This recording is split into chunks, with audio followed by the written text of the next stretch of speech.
శాస్త్రం చదువుకోవడం, గురువుగారి పాదాలు పట్టుకోవడం, తీర్థయాత్రలకు వెళ్ళడం, చంగాలమ్మ దర్శనం చేయడం, నరసింహస్వామి దర్శనం చేయడం, జొన్నవాడ వెళ్ళి కామాక్షి పరదేవత దర్శనం చేసుకోవడం, ఇలాంటివి ఏమి ఉండవు.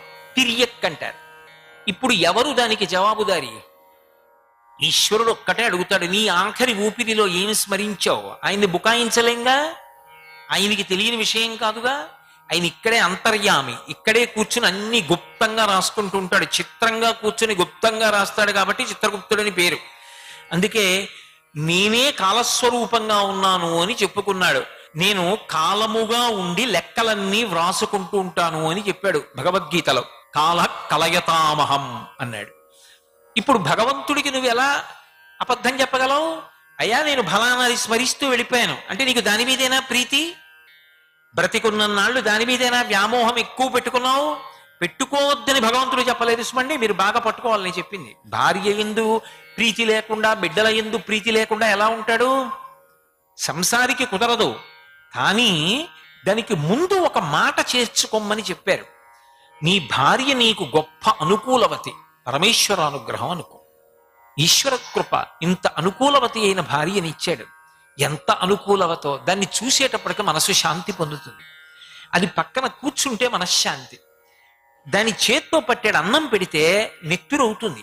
దాన్ని స్మరిస్తే చాలు మనసు సంతోషాన్ని పొందుతుంది. ఎంత మంచి ఇల్లాలనిచ్చాడు, నా మాట జవదాటదే, నన్ను అనువర్తిస్తుంది. పరమేశ్వర అనుగ్రహం, ఆయన కృప. ఇప్పుడు ఆయన వలన భార్య, ఆయన అనుగ్రహం భార్య రూపంలో వచ్చింది. ఇప్పుడు ప్రధానం ఏది? ఆయన అనుగ్రహం. ఇప్పుడు నిన్ను ఇది బంధించదు. ఆ ముడి పడలేదు, బంధిస్తుంది. మీరు నన్ను మాట అడగచ్చు, ఒకవేళ అలా అనుకూలవతి కాకపోతేనండి అప్పుడేమనాలి? ఈశ్వరానుగ్రహం. బుద్ధి యందు అధ్యవసాయం ఉండాలి, కానీ పరమాత్మ యొక్క అనుగ్రహం చూడడానికి అభ్యంతరం ఎక్కడ ఉంటుంది?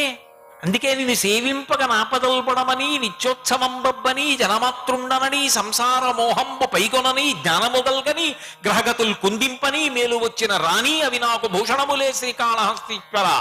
కంచికామకోటి పీఠాధిపత్యం వహించిన మహాపురుషులు చంద్రశేఖరేంద్ర సరస్వతి మహాస్వామి వారికి 104 జ్వరం వచ్చింది ఒకప్పుడు.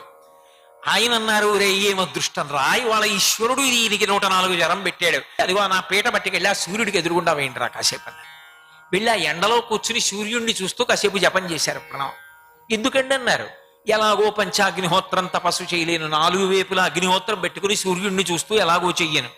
కనీసం ఒంటి నిండా అంత వేడుంటే 4 పక్కల అగ్నిహోత్రం ఉన్నట్టే సూర్యుడిని ఒక్కడిని చూస్తూ కాసేపు జపం చేస్తే పంచాగ్నిహోత్రం మధ్యలో తపస్సు చేసిన ఫలితాన్ని వాళ్ళ ఈశ్వరుడు నాకు కట్టబెట్టేశాడు. ఎంత అదృష్టం రా! జ్వరం పేరు చెప్పింత అనుగ్రహం ఇచ్చాడు.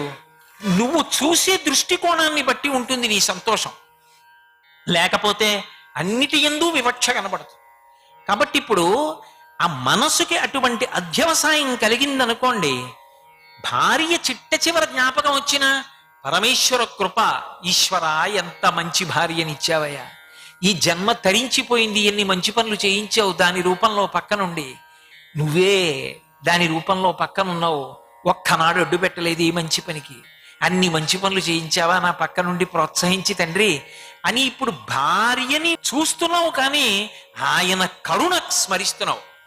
ఇది ఉద్ధరణ హేతు. సర్వం శ్రీ ఉమామహేశ్వర పరబ్రహ్మార్పణమస్తు. స్వస్తి.